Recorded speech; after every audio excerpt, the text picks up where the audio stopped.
There are players whose games belong to a specific era. They shine for a time, dominate within the rules and styles of their generation, and then fade into history as the league evolves. And then there are players like Larry Bird, outliers whose game wasn't just effective for its time, but visionary in a way that seems even more dangerous today. Bird's numbers, highlights, and accolades speak for themselves, but what truly sets him apart is how well his skill set translates to the modern NBA. When today's legends talk about Larry Bird, they don't speak in vague praise or recycled sound bites. They break down the details, the way he manipulated defenses, saw plays before they unfolded, and turned spacing, timing, and anticipation into weapons. In an era that was more physical, with cramped spacing and less emphasis on outside shooting, Bird still found ways to torch the best defenses in the league. And that's exactly why so many players believe he'd be even more dominant in today's game. With more room to operate, pace and space systems, and rules that favor offensive creativity, the tools Bird had in the 1980s would only become more effective. He didn't need athleticism to score. He used positioning. He didn't need to break you down off the dribble. He used angles, mismatches, and timing. And when it came to shooting, he was doing things from the perimeter before most teams even valued the three-point line. Even players who never shared the court with him can see it clearly on film. They study his footwork, his release, the way he read defenses like a quarterback. They recognize that Bird wasn't just succeeding in a system, he was doing things that were decades ahead of schedule. He was a forward who shot like a guard,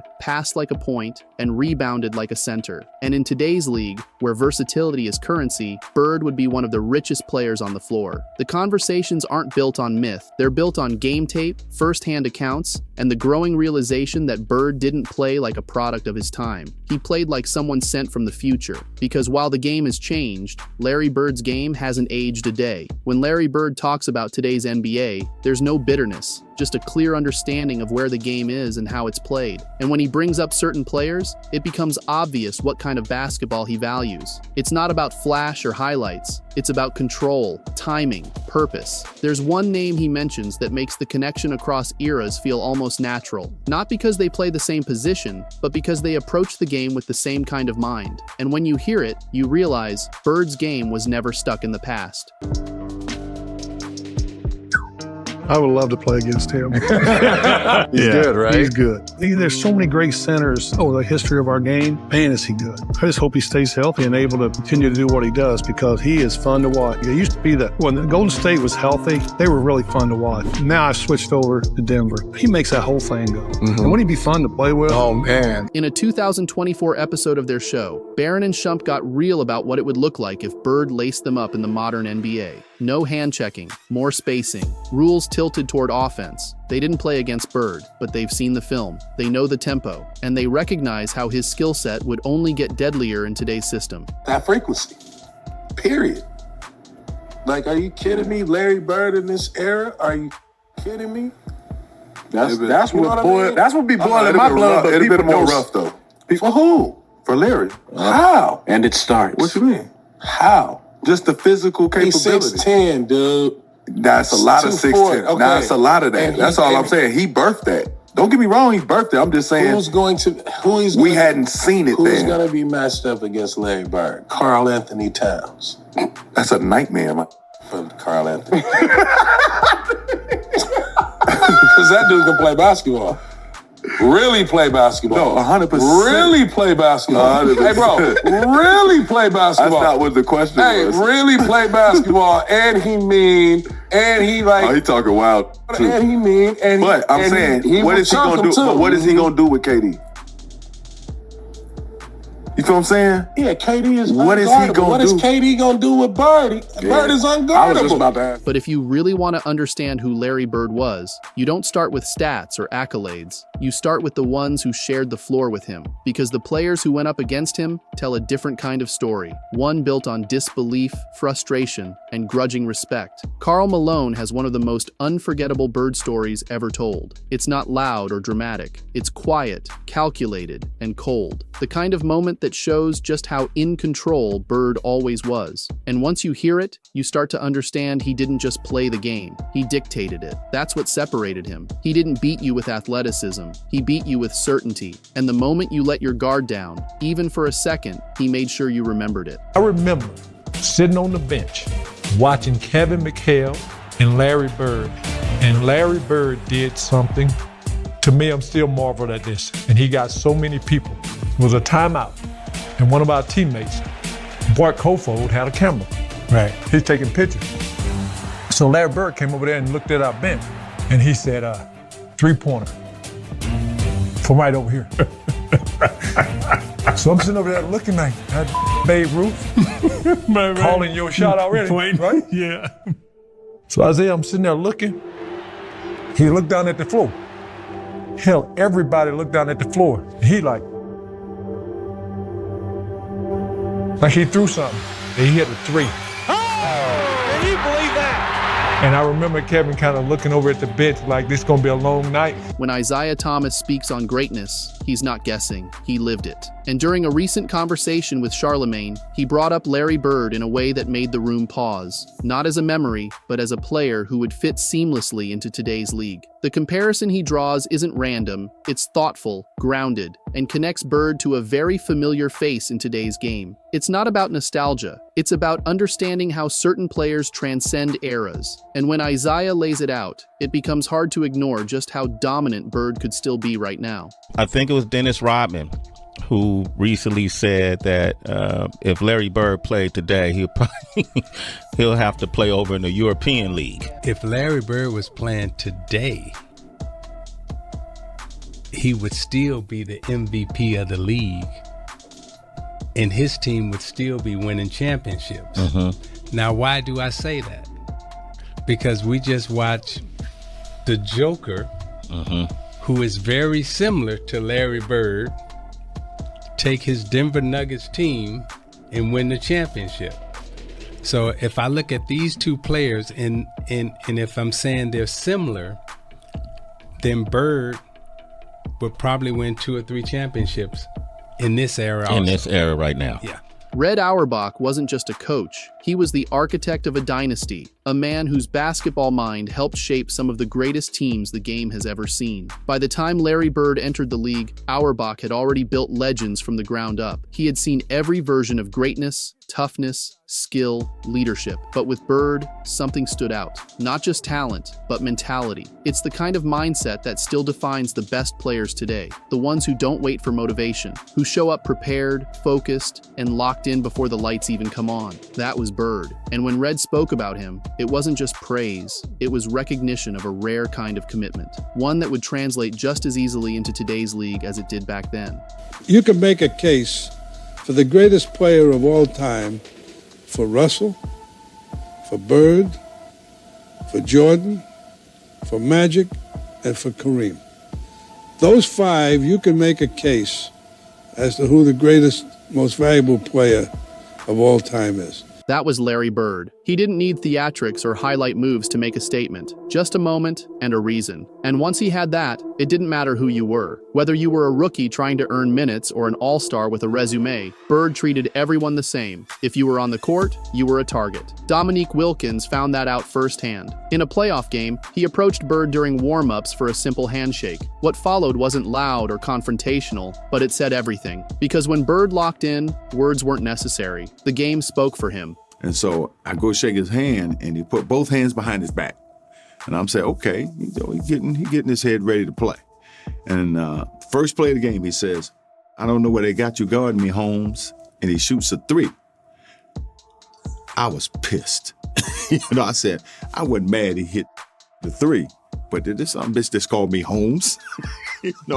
And so it's set up for a really interesting game. Because I remember one time I came down and I dunked it on him. He laying on the ground. He fouled me, and I'm pointing. And he said, hey, Rook. I said, what? He said, what? He said, I like you. You got, he said, you got balls, but I'm still going to get 30 on your ass. He got about 38. Byron Scott still remembers what it was like going up against Larry Bird. Not because of some highlight or dramatic confrontation, but because of the way Bird operated. There was a moment in one of their matchups where Bird made his intentions clear, not with emotion, not with volume, but with an unsettling kind of confidence. The kind where you knew something was coming and still couldn't stop it. Scott didn't think much of it at the moment, but the way Bird handled the possession stuck with him. And in today's today's game, where players are celebrated for calling their shot and backing it up, Bird's approach would be even more iconic. He didn't just think the game faster, he delivered it with precision. No extra movement, no wasted energy, just a plan and perfect execution. So we playing them in the last play.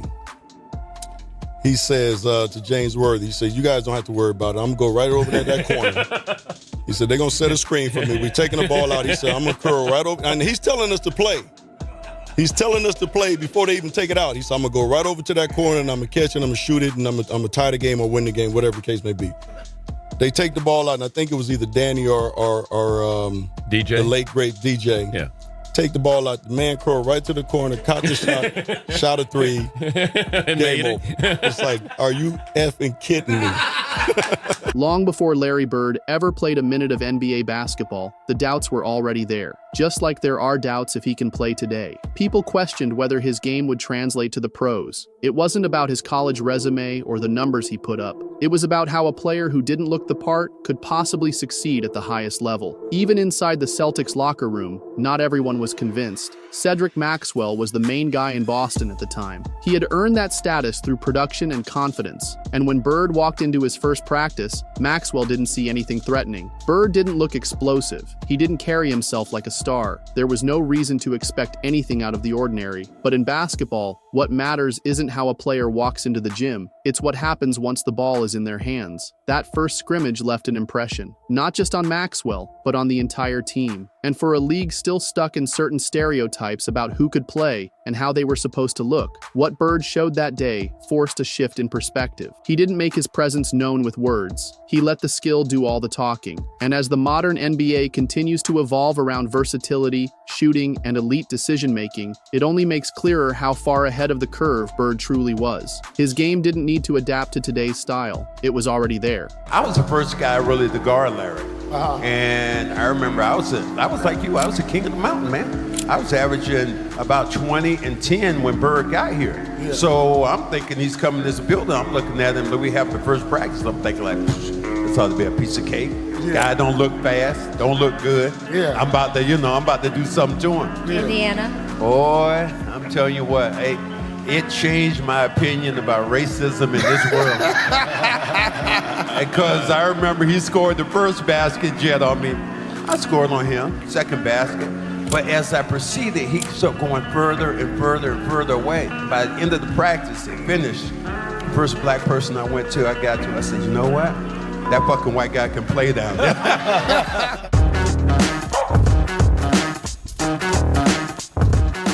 In just 13 seasons, Larry Bird built a resume that still overshadows careers twice as long. He captured 3 NBA titles, won 3 straight league MVPs from 1984 to 1986, and earned 12 All-Star selections. He was Rookie of the Year, a 2-time Finals MVP, and cemented his legacy with selections to both the NBA's 50th and 75th anniversary teams. His career averages, over 24 points, 10 rebounds, and 6 assists, already speak volumes. But context matters. He shot better than 37% from 3 in an era where the shot was barely used. He was the first player to officially join the 50-40-90 club, reaching statistical efficiency benchmarks that still define elite shot makers today. And he did it all while playing through pain that would sideline most players. His back gave out, his body wore down, but he never backed off. He dove for loose balls, battled through contact, and played with tape on his fingers, ice on his spine, and a will that didn't waver. He wasn't built to impress with flair. He was built to win. He read the floor like a point guard, rebounded like a big, and shot like the best pure scorers of his generation.